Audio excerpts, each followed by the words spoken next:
Hey everybody, and welcome to the Consumer Warrior Podcast. The podcast is dedicated to helping you with your big debt problems. If you're just dabbling in debt, this isn't the podcast for you. We deal with the big debt problems like repossession, debt collection lawsuits, foreclosure, bankruptcy, and all the other horrible things out there. We help you to help yourself. Welcome back to the show. This is episode number 1 of the podcast. If you haven't listened to the preview, I recommend you do that. Go back and listen to what it is that this podcast is all about. It's really here to help you with information to get out of debt. And we're not talking just a little bit of debt. We're talking people who are dealing with really serious debt problems.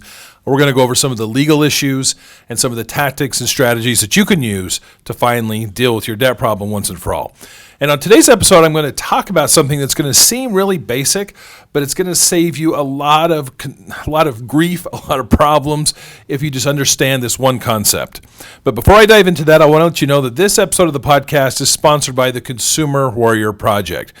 What is this? The Consumer Warrior Project is something I put together to help consumers who are representing themselves in court and trying to really navigate all the legal proceedings out there that come with big debt problems, whether it be repossession, whether it be bankruptcy, whether it's a debt collection lawsuit by a credit card or one of the junk debt buyers out there.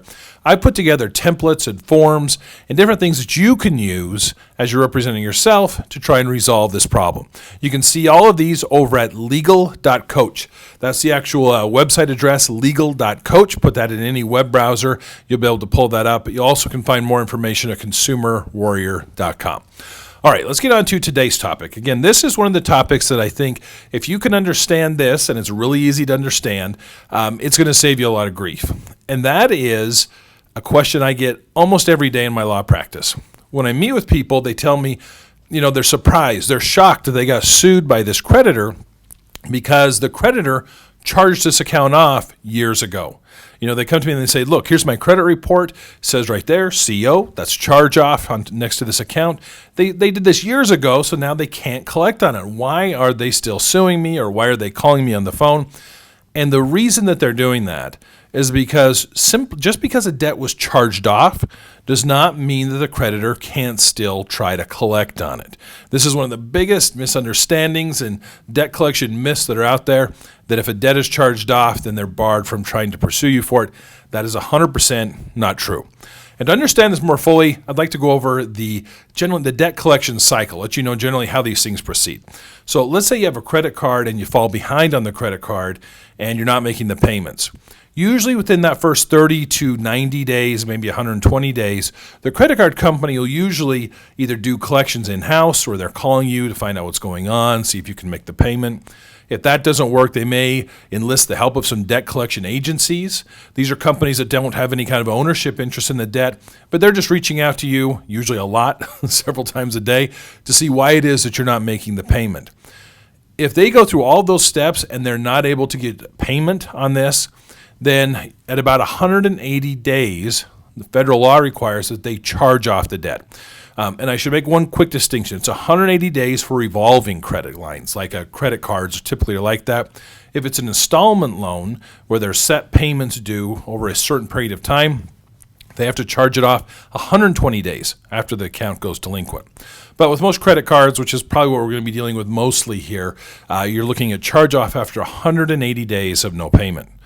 So once they charge that off, they're essentially saying to the world, hey, we're taking this as a loss. We don't think that we're ever going to be able to collect on this. So it's essentially a write-off for them for tax purposes. But it does not mean that they can't still package that debt up and sell it with a bunch of other ones to junk debt buyers like Midland Funding, Portfolio Recovery, Encore Capital, Unifund. Those are some of the big ones that we see across the country. It doesn't mean that they can't do that, or that they could even still try to continue to call you and try to collect on it internally themselves. So if you see on your credit report that an account has been charged off, that doesn't mean you're out of the woods yet. It means that they're calling it a loss on their books, but it still means that they're likely going to try to collect on it, or they're going to sell it to somebody else that will continue to do collection calls, and possibly even a lawsuit. So that little thing right there, I can tell you, because a lot of people feel like, they're out of they're safe if they look on their credit report and it says charge off. You're not yet. You still need to deal with that problem.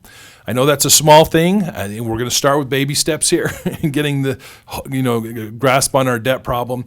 But if you can understand that, if you're looking at your credit report, charge-off does not mean you're out of the woods. It means you still need to take action to deal with it. If you get sued by an account that was charged off, they're able to do that. So that's just a really quick first episode on charge-off. If you have questions or comments, head on over to consumerwarrior.com. You can leave those in the show notes. In the very near future, I'm going to have it set up so you can actually leave voicemails, which we can then answer questions here on the show. But I appreciate you watching today.